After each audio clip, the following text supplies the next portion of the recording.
दादी अपनी परेशानी बताती, इसके पहले ही वहां पर परछाई आ गई। वो जैस्मिन थी, जो माया जी के लिए पानी लेने गई थी। जैस्मिन ने प्यार से कहा, दादी आप पानी लीजिए। जैस्मिन ने दादी को पानी का गिलास थमा दिया। माया जी ने मुस्कुराते हुए कहा, थैंक यू जैस्मिन। वाह, तुम भी यही हो। जैस्मिन ने परेशान होकर कहा, हाँ दादी, अब क्या करूं? मम्मी रोज शादी का ताना मारती रहती है, तो मैं थोड़ी शांति के लिए दुकान आ गई। आज शाम को beans and cream coffee house में एक ब्लाइंड डेट पर जा रही हूँ, इसीलिए शनाया से कह रही थी कि वो मेरे साथ चले। माया जी की आंखों में एक शरारती चमक आ गई। उन्होंने मुस्कुराते हुए कहा, तुम्हारी मम्मी की बात मैं समझ सकती हूँ। शनाया, तुम जैस्मिन के साथ क्यों नहीं चली जाती? शनाया थोड़ी हैरान रह गई। दादी उसे जैस्मिन की डेट पर जाने के लिए कह रही थी। माया जी ने उसे समझाते हुए कहा, तुम दोनों अच्छी फ्रेंड्स हो, तुम उसके साथ चली जाओ और देखो कि लड़का उसके लिए सही है या नहीं। वैसे भी तुम्हें ये सब झेलने की आदत है। जैस्मिन लगातार अपना सिर हिलाती रही, जैसे इस समय माया जी उसकी सबसे बड़ी हेल्पर हो। जैस्मिन ने भी मौका देखकर रिक्वेस्ट करते हुए कहा, चलो ना शनाया, अगर नहीं चलोगी तो मेरी मम्मी मुझे और भी अजीब अजीब लोगों से मिलवाएंगी। माया जी की वजह से अब शनाया का ना करना मुश्किल हो गया था। शनाया ने हार मानते हुए कहा, ठीक है, लेकिन इस बार जा रही हूँ, आगे कभी नहीं जाऊंगी। जैस्मिन ने खुशी से उछलते हुए कहा, वाओ, तुम सबसे बेस्ट हो। दादी, मैं कुछ सामान लेने जा रही हूँ, तब तक आप और शनाया आराम से बातें कीजिए। जैस्मिन के जाते ही माया जी ने अपने बैग से एक छोटा सा कागज निकाला और शनाया को थमा दिया। शनाया ने मजाक में मुस्कुराकर उन्हें छेड़ा, तो आपकी परेशानी का राज इसमें है? इस चिट्ठी को पढ़कर मेरी और वैभव की प्रॉब्लम्स खत्म हो जाएंगी। दादी, कहीं आपने मुझे लव लेटर तो नहीं लिखा ना? माया जी उसे प्यार से समझाते हुए बोली, बदमाश, ये वैभव की आदतों और पसंद नापसंद की एक लिस्ट है, जरा देख लो। हो सकता है इससे तुम दोनों को एक दूसरे को समझने में मदद मिले। और शनाया, ये बात सही है कि तुम दोनों का रिश्ता बिना प्यार के शुरू हुआ है, लेकिन प्यार तो टाइम के साथ बढ़ सकता है। इसलिए अपने मन की दीवारें गिराओ और उसे जानने की कोशिश करो। शायद फिर तुम दोनों को एक दूसरे से सच में प्यार हो जाए। शनाया ने कागज खोला और उस पर एक नजर डाली। उसका दिमाग सीधे वैभव से साइन करवाई गई शादी की शर्तों पर चला गया। 6 महीने में उनका डिवोर्स होने वाला था, तो फिर ये सब जानकर क्या फायदा था?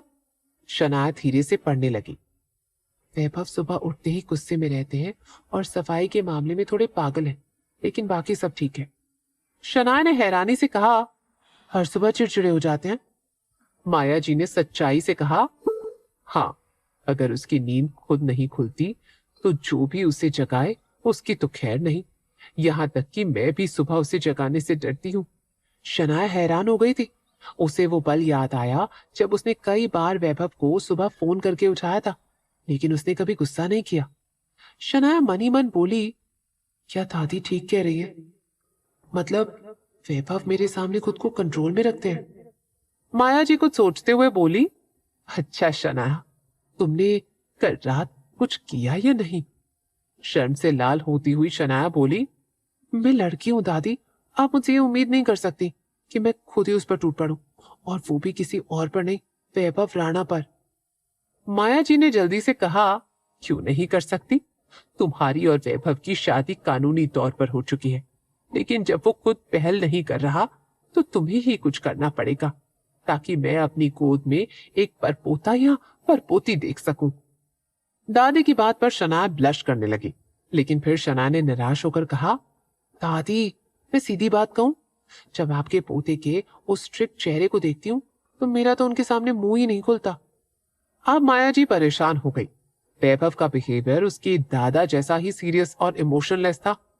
माया जी को भी अपने पति को मनाने में सालों लग गए थे। शनाया ने उदास होकर कहा, अगर मैं चाहूं भी तो उनके पास पहुंचने से पहले ही वो मुझे फ्रीज कर देंगे। वो इतने ठंडे नेचर के हैं कि उनकी मौजूदगी में मुझे सर्दी लगती है। अब दादी भी चुप हो गई। शनाया ने फिर धीरे से कहा, आप चिंता मत कीजिए दादी, जो होना होगा वो अपने आप हो जाएगा। शनाया तो अपने और वैभव के रिश्ते को बस रूममेट जैसा ही मानती थी, लेकिन ये बात माया जी की फिक्र को कम नहीं कर सकती थी। उन्होंने इस शादी के लिए अपने बेटे और बहू की मर्जी के खिलाफ जाकर जिद की थी। अब अगर शनाया इस शादी में खुश नहीं रही तो दादी खुद को कभी माफ नहीं कर पाएंगी। माया जी ने थकी हुई आवाज में कहा, ठीक है, फिर तुम लोग जैसा चाहो। अच्छा, मैं तेरी कुछ मदद कर देती हूँ। माया जी कभी भी खाली नहीं बैठती थी। वो घर में अक्सर बगीचे में माली के साथ पौधों की देखभाल करती रहती थी। पहले वो अपने खेतों में भी काम करती थी, लेकिन अब उनके बच्चों ने उन्हें काम करने से मना कर दिया था। एक बार तो उन्होंने अपने ही फैमिली बिजनेस की कंपनी में काम करने का सोचा था, लेकिन वैभव के इनकार से उनका प्लान फेल हो गया। ये पहली बार नहीं था जब माया जी दुकान पर कोई काम कर रही थी। सफाई में ज्यादा मेहनत नहीं लगती थी, इसीलिए शनाया ने हमेशा की तरह उन्हें ये काम करने से नहीं रुका और खुद अपने काम में लग गई। जब माया जी अलमारी में रखी किताबों की धूल झाड़ रही थी तो उन्होंने चुपके से अपने फोन से शनाया की एक वीडियो रिकॉर्ड की और उसे वैभव को भेज दिया। जैसा कि उन्होंने सोचा था, वैभव ने उस मैसेज का कोई जवाब नहीं दिया, पर माया जी को इससे कोई फर्क नहीं पड़ता था।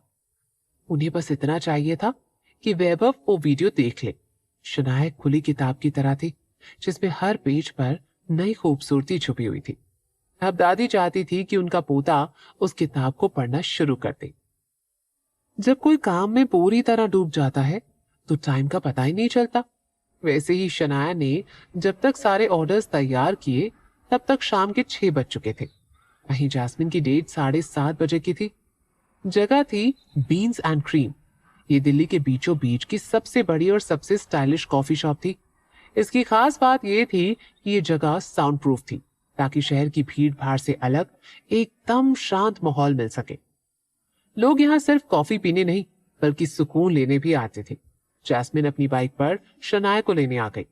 जब माया जी ने देखा कि जैस्मिन बाइक पर आई है तो हैरानी से पूछ बैठी, अरे जैस्मिन, कैब से क्यों नहीं चली जाती? हेलमेट उतारते हुए जैस्मिन ने मुस्कुराकर कहा, मुझे हवा से बात करना पसंद है दादी। इस टाइम ट्रैफिक बहुत खराब होता है, लेकिन बाइक से जाएं तो फिर कोई फर्क नहीं पड़ता। अच्छा दादी, आपने खाना नहीं खाया ना? फिर चलिए, मैं आपको भी साथ ले चलती हूँ। आपको तो लाइफ का इतना एक्सपीरियंस है, आप ही उस लड़के को देख लेना। मेरी मौसी कह रही थी कि वो मित्तल ग्रुप में जॉब करता है। मित्तल ग्रुप राणा कॉरपोरेशन के बाद दिल्ली की दूसरी सबसे बड़ी कंपनी थी।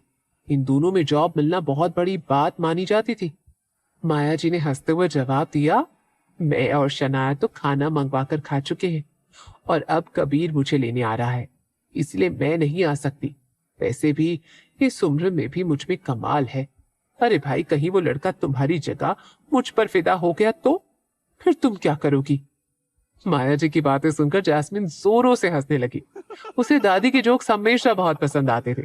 जैस्मिन ने कभी वैभव से आमने सामने मुलाकात नहीं की थी, लेकिन अपनी बेस्ट फ्रेंड शनाया से उसके नेचर के बारे में काफी कुछ सुन चुकी थी। उसे अब तक हैरानी होती थी कि इतना सख्त और सीरियस नेचर वाला आदमी माया जी का पोता कैसे हो सकता था। तभी वहां एक ट्रक आकर झटके से रुकी। एक हैंडसम लड़का उस ट्रक से मुस्कुराते हुए नीचे उतरा। दादी, घर चले। बाहर आते ही उस लड़के ने माया जी से कहा। कबीर माया जी को घर वापस ले जाने आया था। माया जी ने उसे समझाया था कि किसी सस्ती गाड़ी से आया करो। वहीं घर में सबसे सस्ती गाड़ी भी एक महंगी लग्जरी कार की थी, जिसे घर के सर्वेंट्स सब्जी भाजी लाने के लिए यूज करते थे, लेकिन उसकी कीमत भी 1 करोड़ से कम नहीं थी। अब कबीर को इतनी जल्दी कोई नई गाड़ी नहीं मिल सकती थी, इसलिए कबीर ने माली दीपक की खाद और गमले ढोने वाली पिकअप ट्रक ही ले ली। कबीर दुकान में आया और शनाया को नमस्ते किया। शनाया ने प्यार से कहा, आराम से जाना और दादी, घर पहुंचकर आप एक मैसेज कर देना। आज बनाए हुए कुछ हैंडीक्राफ्ट शनाया ने माया जी को गिफ्ट में दिए थे। शनाया ने कबीर के सामने तांबे के तारों से बना एक छोटा सा पेड़ बढ़ा दिया और मुस्कुराते हुए बोली, ये आपके लिए। कबीर ने खुशी खुशी गिफ्ट ले लिया। वो शनाया की क्रिएटिविटी से पहले ही इम्प्रेस था, क्योंकि घर में कई बार उसने शनाया की बनाई चीजें देखी थी। भले ही उनकी मार्केट वैल्यू ज्यादा नहीं थी, लेकिन उनमें जो खूबसूरती थी वो एक पल में किसी को भी अपना दीवाना बना लेती। माया जी और कबीर वहां ज्यादा देर नहीं रुके।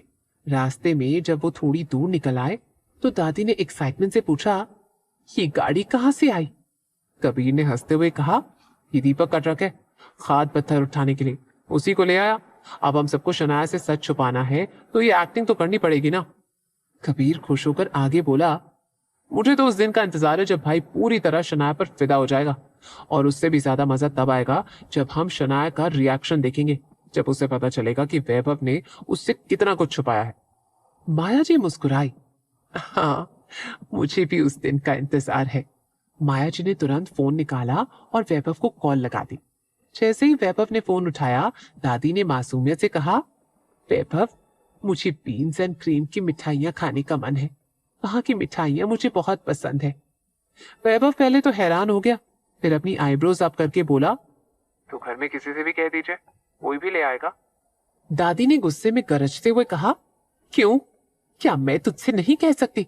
अगर आज रात खाने की टेबल पर बीन्स एंड क्रीम की मिठाइयां नहीं दिखी तो मैं कल तेरे ऑफिस में क्लीनर की जॉब के लिए एप्लीकेशन डाल दूंगी, और तू अच्छे से जानता है कि मैं ये जरूर करूंगी।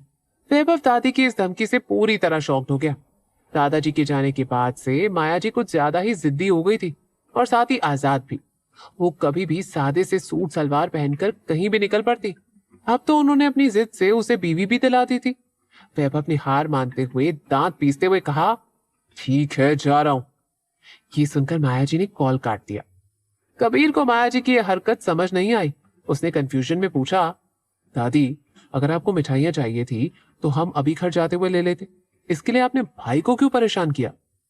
उसकी बात पर दादी ने उसके सिर पर हल्की सी चपत लगाई और अपना पूरा प्लान बताया, जिसे सुनकर कबीर ने खुशी से मुस्कुराते हुए कहा, यू आर जीनियस दादी, लव यू। लाने के अपने रीजंस थे। उनकी बातें कबीर को समझ नहीं आई। कबीर ने शरारत से मुस्कुराकर पूछा, दादी, क्या आप भाई को बेवकूफ बना रही हैं?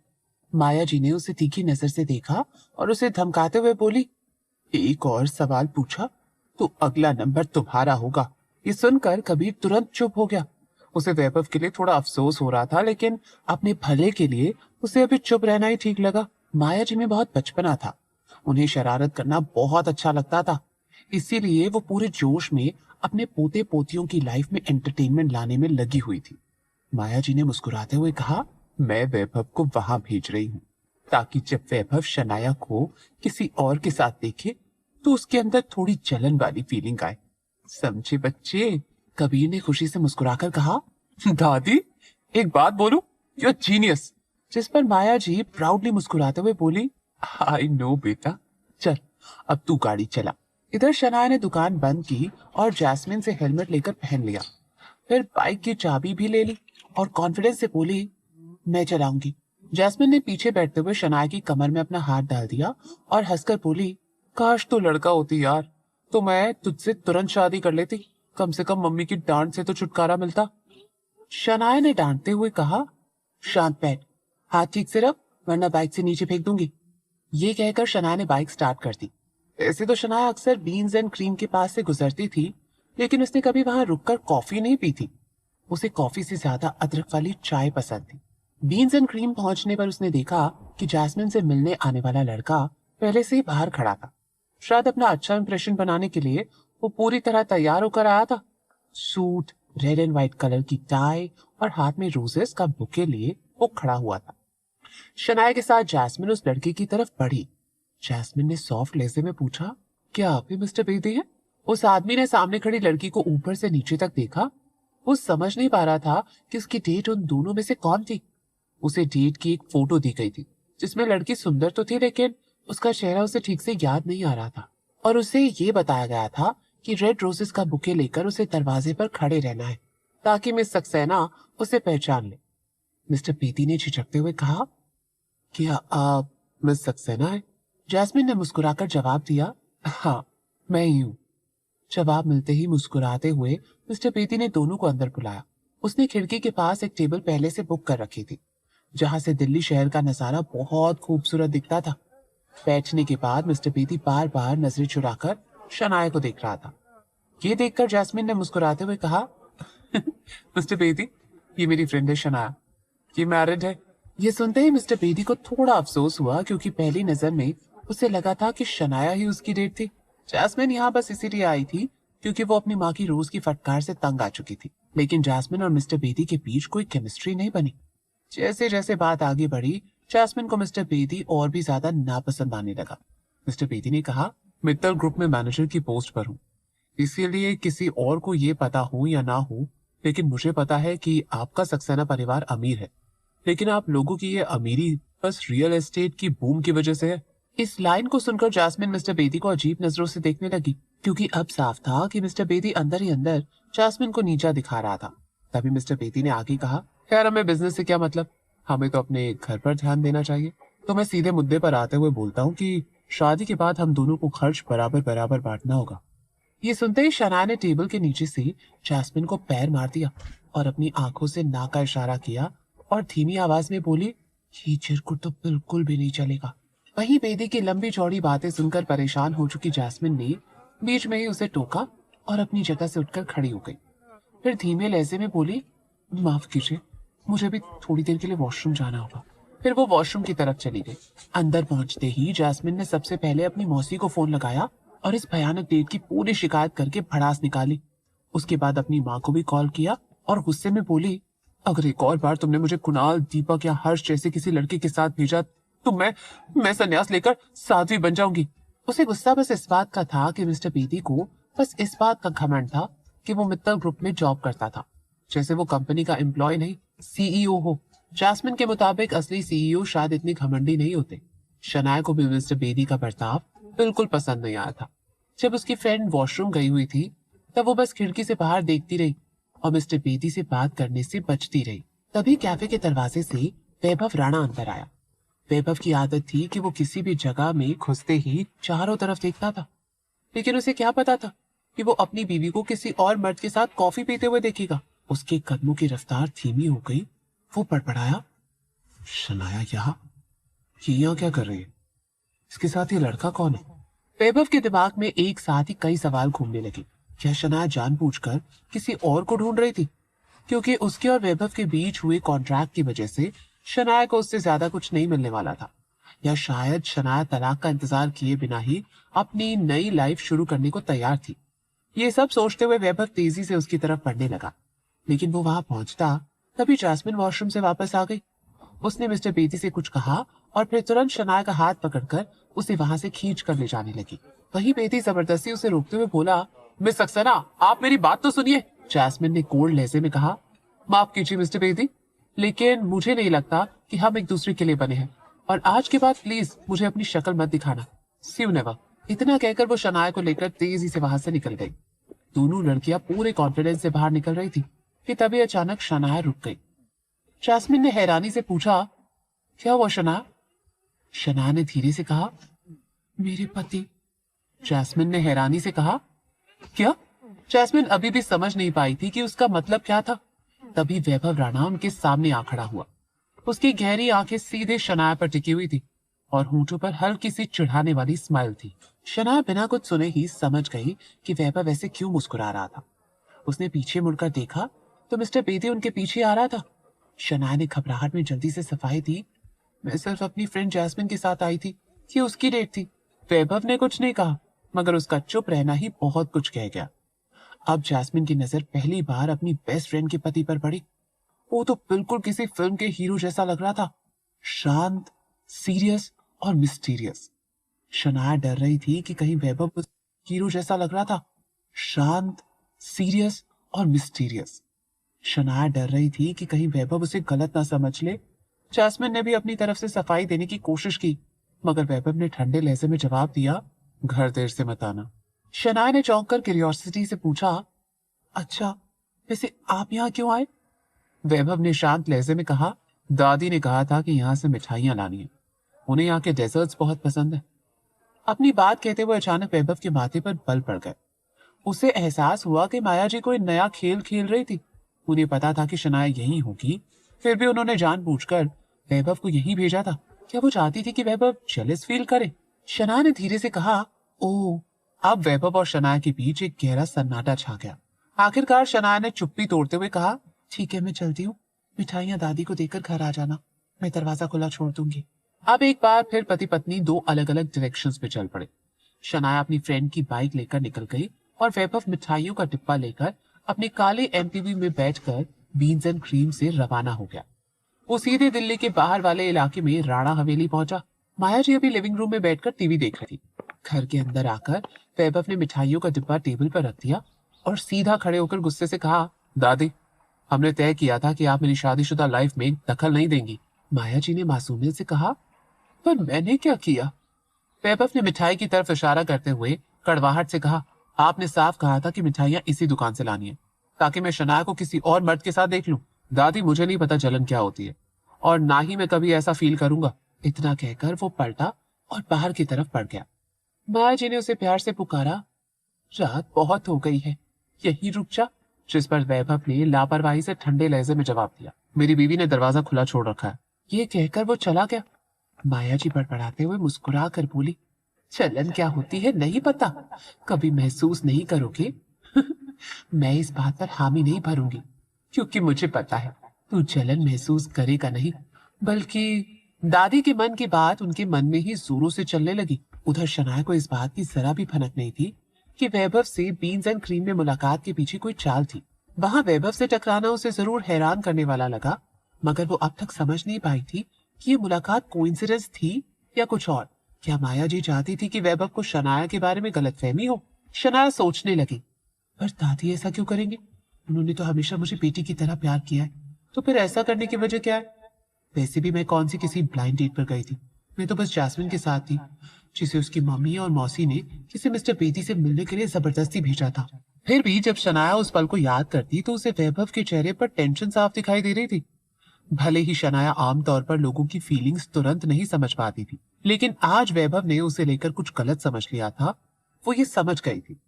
इन अधूरी उलझनों और सवालों के साथ शनाया घर वापस आई और बालकनी के झूले पर बैठ गई। उसने लाइट नहीं जलाई थी, बस चुपचाप रात के आसमान को देखती रही। आधी रात के करीब वैभव घर पहुंचा, तब तक शनाया झूले पर ही नींद में चली गई थी। घर में अंधेरा और बेडरूम का दरवाजा बंद देखकर वैभव ने सोचा कि वो अपने कमरे में सो चुकी है। वो चुपचाप सोफे पर बैठ गया और टीवी ऑन कर लिया। आमतौर पर वो टीवी नहीं देखता था, लेकिन इस वक्त उसे किसी हल्के से बैकग्राउंड साउंड की जरूरत थी। उसने वॉल्यूम बहुत कम रखा ताकि शनाया की नींद ना टूटे। इतने में उसका फोन बजा। कॉल कबीर का था। वैभव ने शांत आवाज में फोन उठाते हुए कहा, कबीर। कबीर ने फिक्र से कहा, भाई आप ठीक हो? थोड़ी देर चुप रहकर वैभव ने शांत लहजे में पूछा, तुझे पता था कि दादी ने मुझे फंसाया? कबीर ने सफाई देते हुए कहा, भाई क्या मतलब दादी ने फंसाया? मुझे तो बस इतना पता है कि दादी ने आपसे कहा था बीन्स एंड क्रीम से मिठाई ले आना। उन्हें वहां की मिठाइयां बहुत पसंद है, आप तो जानते हैं ना। वैभव ने हल्के हंसते हुए कहा, और कोइंसिडेंटली मेरी वाइफ भी उसी टाइम वही किसी के साथ डेट पर थी। कबीर ने हैरानी से कहा, क्या आपकी वाइफ डेट पर थी? क्या वो आपको धोखा दे रही है? आप दोनों की शादी को तो हफ्ता भी नहीं हुआ और कल ही दोनों फैमिली डिनर पर मिले थे। हम सब तो आपकी ग्रैंड वेडिंग की प्लानिंग कर रहे थे और आप कह रहे हो कि शनाया किसी और के साथ डेट पर थी। वैभव ने गहरी सांस लेते हुए कहा, वो अपनी बेस्ट फ्रेंड के साथ गई थी, मतलब जैस्मिन डेट पर थी, शनाया बस उसके साथ थी। अब कबीर ने राहत की सांस ली। कबीर ने जल्दी से कहा, भाई आप पहले ही साफ बता देते तो मैं शनाया को जज करने से बच जाता। मुझे तो यकीन था कि वो ऐसा कुछ नहीं करेगी। वो सच में बहुत सुलझी हुई लड़की लगती है।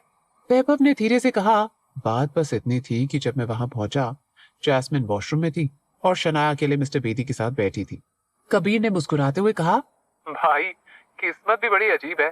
मान लिया दादी ने आपको वहां भेजा, लेकिन वो कैसे जानती थी कि आप ठीक उसी टाइम वहां पहुंचोगे जब शनाया किसी और लड़के के साथ अकेले बैठी होगी? कबीर ने सोचते हुए आगे कहा, मतलब शायद वहां का स्टाफ शनाया पर नजर रख रहा था और दादी ने जानबूझकर आपको उसी वक्त अंदर भेजा जब जैस्मिन वॉशरूम में गई थी, ताकि आपको लगे कि शनाया किसी नए लड़के से मिल रही है। इससे एक बात तो क्लियर है कि दादी को आप दोनों की शादी की बहुत फिक्र है। वो चाहती है कि आप जलन फील करें ताकि आपको पता चले कि शनाया कितनी खास है। वैसे भाई एक बात सच सच बताओ, क्या आपको उस समय जेलसी फील हो रही थी? वैभव ने मुंह बनाकर चिढ़ते हुए जवाब दिया, जेलसी क्या होती है मुझे ये भी नहीं पता। कबीर जोर से हंस पड़ा। तो फिर शनाया से पूछ लो, शायद वो आपको इस नए वर्ड का मतलब बता दे। देखो भाई, दादी को शनाया बहुत पसंद है और मेरी मानो तो आप भी धीरे धीरे उससे प्यार करने लगोगे। उसका पास्ट या परवरिश जैसी भी रही हो, लेकिन वो हर तरह से कमाल की है। उसका तांबे के तार से बनाया गया हैंडीक्राफ्ट वाकई जबरदस्त है। कबीर की बातें सुनकर वैभव ने उसके मुंह पर कॉल कट कर दिया। कबीर को शनाया ने एक छोटा सा तांबे का पेड़ गिफ्ट किया था। उसकी कीमत भले ही ज्यादा नहीं थी, लेकिन कबीर को वो बहुत पसंद आया था। उसने सोच लिया था कि कल वो उसे अपने ऑफिस ले जाएगा और डेस्क पर एक स्पेशल जगह पर सजा कर रखेगा, जहां वो रोज उसे देख सके। इधर कबीर से बात करने के बाद वैभव की आंखों के सामने वो वीडियो फ्लैश होने लगा जो आज दादी ने उसे भेजा था। उस वीडियो में शनाया अपनी क्रिएटिविटी में पूरी तरह डूबी हुई थी और उस वक्त वो बहुत खूबसूरत, कॉन्फिडेंट और अट्रैक्टिव लग रही थी। लेकिन वैभव अभी भी ये बात मानने को तैयार नहीं था। लेकिन फिर भी उसने वो वीडियो कई बार देखा था। जब कोई इंडिपेंडेंट लड़की अपने काम में पूरी लगन से लगी हो तो जो जादू उसमें झलकता है वही सबका ध्यान खींच लेता है। शनाया में कॉन्फिडेंस था, ऊपर से वो बहुत स्ट्रांग और इंडिपेंडेंट भी थी। वैभव धीरे से बड़बड़ाया, मैंने कभी जेलसी फील नहीं की और ना कभी करूंगा। वैभव फोन देख ही रहा था कि तभी उसे पीछे एक साया महसूस हुआ। वैभव ने हैरानी से कहा, तुम जाग गई? शनाया बिना कोई आवाज की बालकनी से लिविंग रूम में आ गई थी और उसकी मौजूदगी से वैभव को झटका लगा। फोन पर अभी भी वीडियो चल रहा था जिसे वैभव ने जल्दी से बंद किया। शनाया ने जम्हाई लेते हुए नींद में कहा, झूले पर आंख लग गई थी, आप लोगों की बातों की आवाज से नींद खुल गई। वैभव ने मुंह बनाकर फिक्र से कहा, बाहर क्यों सो रही थी? रात की हवा तेज होती है, ठंड लग सकती है और उससे सर्दी हो सकती है। शनाया ने हल्की मुस्कुराहट के साथ जवाब दिया, चिंता करने के लिए थैंक यू, अब मैं सोने जा रही हूँ। आज रात जो कुछ भी हुआ था शनाया ने उस बारे में कुछ नहीं कहा। वैभव बस चुपचाप उसे अपने कमरे की तरफ जाते हुए देखता रहा। शनाया के जाने के बाद वैभव बड़बड़ाते हुए खुद से बोला, क्या शनाया ने मेरी और कबीर की बात सुन ली है? अगर हाँ तो कितनी? अब जब वैभव की जिंदगी में वाइफ आ चुकी थी तो वैभव को लगने लगा था कि उसकी प्राइवेसी कहीं खो गई है। ये रात जैसे तैसे बीती। अगले दिन जैसे ही वैभव नाश्ते की टेबल पर पहुंचा, नाश्ते में एवोकाडो टोस्ट था, वो भी खूब सारा, साथ में सलाद भी रखा था। शनाया ने फ्रिज से सॉस की एक बोतल निकाली और अपने टोस्ट और सैलेड पर सॉस डाल लिया। फिर उसने वो बोतल वैभव की तरफ बढ़ा दी। शनाया ने नॉर्मल तरीके से पूछा, डालोगे? स्वाद और अच्छा हो जाएगा। वैभव ने पोलाइटली मना कर दिया, नहीं। शनाया ने बोतल का ढक्कन बंद किया और उसे एक तरफ रख दिया। फिर वो टेबल पर रखी डिक्शनरी का वो पेज पढ़ने लगी जिसमें जे वाला पेज मुड़ा हुआ था। शनाया ने खुशी से कहा, मुझे नाश्ते के टाइम कुछ पढ़ना अच्छा लगता है। वैभव चुप रहा। शनाया ने एक्साइटमेंट से कहा, आज का मेरा वर्ड कलेक्शन देखना चाहोगे? ये काफी इंटरेस्टिंग है। वैभव कुछ बोल पाता उससे पहले ही शनाया ने पेज उसके सामने कर दिया। शनाया ने मुस्कुराते हुए कहा, देखो जरा। वैभव ने उसकी तरफ देखा और फिर उस पेज पर नजर डाली और जैसा किस्मत में लिखा था, आज का वर्ड था ईर्ष्या, यानी जेलसी। शनाया ने मासूम बनकर कहा, कैसा है? वैभव ने बेमन से जवाब दिया, इंटरेस्टिंग। शनाया उसका मजाक उड़ाते हुए बोली, अब जब आपने इसका मतलब देख लिया है तो अगली बार किसी से ये मत कहना कि आपको इसका मतलब नहीं पता, वरना लोग सोचेंगे कि आप थोड़े स्लो हो। उसकी इस बात को सुनकर वैभव खाते हुए रुक गया और शनाया की आंखों में देखने लगा। शनाया अपनी आंखों में मासूमियत और होठों पर मुस्कान लिए उसे ही देख रही थी। फिर शनाया ने नाश्ता खत्म किया और किचन साफ करने के बाद वैभव से बोली, मैं बाहर जा रही हूँ, जब आप निकलो तो दरवाजा लॉक कर देना। वैभव ने उसकी तरफ एक नजर डाली, फिर दोबारा अपनी टोस्ट को खाने लगा। शनाया ने याद करते हुए पूछा, ओ हाँ, मुझे पूछना था, क्या मैं कुछ फ्रूट्स अपनी बहन के घर ले जा सकती हूँ? कुछ दिन पहले फैमिली गैदरिंग के लिए शनाया ने बहुत सारे फ्रूट्स खरीदे थे, अब जो फ्रिज में ऐसे ही सड़ने वाले थे, क्योंकि वो और वैभव दोनों उन्हें टाइम पर खत्म नहीं कर पाए थे। वैभव ने शांत आवाज में जवाब दिया, तुम्हारी बहन भी तो परिवार ही है, तुम जो चाहे ले जा सकती हो। जब तक तुम्हें कोई बड़ा फैसला ना लेना हो जो हम दोनों को अफेक्ट करे, तब तक तुम्हें मुझसे कुछ भी पूछने की जरूरत नहीं है। शनाया ने सॉफ्ट लहजे में कहा, हम इतने क्लोज नहीं है और मैं आपके घर में रह रही हूँ, तो मुझे एक बीवी के नाते आपकी रिस्पेक्ट करनी पड़ेगी। वैभव ने धीरे से सिर हिलाया, जरूर। उसका हाँ मिलते ही शनाया ने 2 बैग फल पैक किए और अपनी बहन के घर निकल पड़ी। थोड़ी देर बाद शनाया लक्ष्मी के घर पहुंच गई और उसे फलों का बैग थमा दिया। लक्ष्मी ने मुस्कुराकर प्यार से कहा, हर बार कुछ लेकर क्यों आती हो? मेरे पास पैसे हैं, मैं खुद भी खरीद सकती हूँ। शनाया ने मुस्कुराते हुए नॉर्मल तरीके से कहा, घर में बस मैं और वैभव है, मैं थोड़ा बहुत खा लेती हूँ, लेकिन वैभव को फल पसंद नहीं, सब ऐसे ही खराब हो जाते। उसने कहा कि तुम परिवार हो और फल तुम्हारे काम आ जाएंगे। शनाया ने वैभव को कभी फल खाते हुए नहीं देखा था। वो अक्सर देर रात तक काम करता था और सीधे अपने कमरे में चला जाता था। सुबह बस थोड़ी देर के लिए शनाया को उसका चेहरा दिखता। अगर शनाया उसके लिए नाश्ता ना बनाए तो शायद वो पहले की तरह बाहर से ही खा ले। और तो और शायद उसने किचन का नल भी शनाया के आने से पहले कभी इस्तेमाल नहीं किया था। लक्ष्मी ने मुस्कुराकर फल ले लिए। शनाया कुछ देर सोनू के साथ खेली और फिर अपनी दुकान चली गई। वही शनाया के जाने के बाद वैभव ने टोस्ट और आज का वर्ड वाला पेज उठाकर डस्टबिन में डाल दिया। टोस्ट टेस्टी था, लेकिन उसमें बहुत ज्यादा कार्ब्स थे जो उसे पसंद नहीं थे। वैभव ने गुस्से में खुद से कहा, मैंने पहले भी कहा था और अब भी कहता हूँ, मुझे कभी भी जेलसी फील नहीं होगी। नीचे उसके बॉडीगार्ड्स पहले से ही उसका इंतजार कर रहे थे। शनाया पहले ही निकल चुकी थी, इसीलिए उन्हें अपनी मेम साहब के सामने छुपने की जरूरत नहीं थी। लेकिन जब वैभव खुद नीचे कचरे की थैली लेकर आया तो बॉडीगार्ड शॉक्ड रह गए। सालों से वैभव राणा के साथ रह रहे बॉडीगार्ड्स ने उसे कभी ऐसा नॉर्मल काम करते नहीं देखा था। उनके लिए वो हमेशा एक परफेक्ट इमेज वाला आदमी था। वैभव ने चुपचाप कचरा डस्टबिन में डाला और अपनी कार की तरफ बढ़ गया। जब बॉडीगार्ड्स उसके पीछे नहीं आए तो वैभव ने पलटकर गुस्से में पूछा, तुम सबने अपने ऊपर ब्लैक मैजिक करवा लिया है क्या? अब वहां खड़े क्यों? बॉडीगार्ड्स होश में आए और तेजी से उसकी चाल में शामिल हो गए। यही उनका रोज का रूटीन था। रोजाना एक बॉडीगार्ड वैभव की सबसे सस्ती कार ड्राइव करता था, जो उसे राणा कॉर्पोरेशन छोड़ता और फिर वैभव खुद ड्राइव करके वापस आता। आधे घंटे बाद जब वैभव राणा कॉर्पोरेशन पहुंचा तो उसने देखा कंपनी के गेट पर एक लाल गाड़ी जबरदस्ती उसका रास्ता रोककर खड़ी थी। कार की ओनर रेड गाउन में कार के सामने खड़ी थी। उसके लंबे लहराते बाल उसकी पीठ तक लटक रहे थे। उसका चेहरा बहुत खूबसूरत था। उसके गले में हीरो का हार था, हाथ में ब्रेसलेट और कानों में झुमके थे। वो ऐसे चमक रही थी जैसे खुद कोई हीरा हो। लड़की ने जाकर वैभव की कार की खिड़की पर नॉक किया। वैभव ने खिड़की नीचे की और तीखी आवाज में गुस्से से कहा, अनिका मित्तल, तुम्हारे पास अपनी गाड़ी हटाने के लिए सिर्फ 2 मिनट है। मित्तल परिवार की लाडली अनिका मित्तल मित्तल ग्रुप के चेयरमैन की बेटी और सीईओ करणवीर मित्तल की जुड़वा बहन थी। अभी के टाइम में वो शहर की सबसे एलिजिबल लड़की मानी जाती थी। अनिका ने मुस्कुराते हुए कहा, वैभव रुको जरा। अनिका दौड़कर अपनी कार की तरफ गई। कुछ ही पल में वो हाथों में बड़ा सा रोजेस का बुके लिए वापस वैभव के सामने आ गई। खिड़की के पास आकर उसने बुके वैभव राणा की तरफ बढ़ा दिया। अनिका ने इमोशनल होकर कहा, ये तुम्हारे लिए। मुझे पता है कि तुम्हारी और मेरे भाई करणवीर की आपस में नहीं बनती है, लेकिन मैं तुमसे प्यार करती हूँ। मैं अपना दिल खोलकर सरेआम ये इजहार कर रही हूँ ताकि तुम्हें पता चले कि मैं ही तुम्हारा सच्चा प्यार हूँ।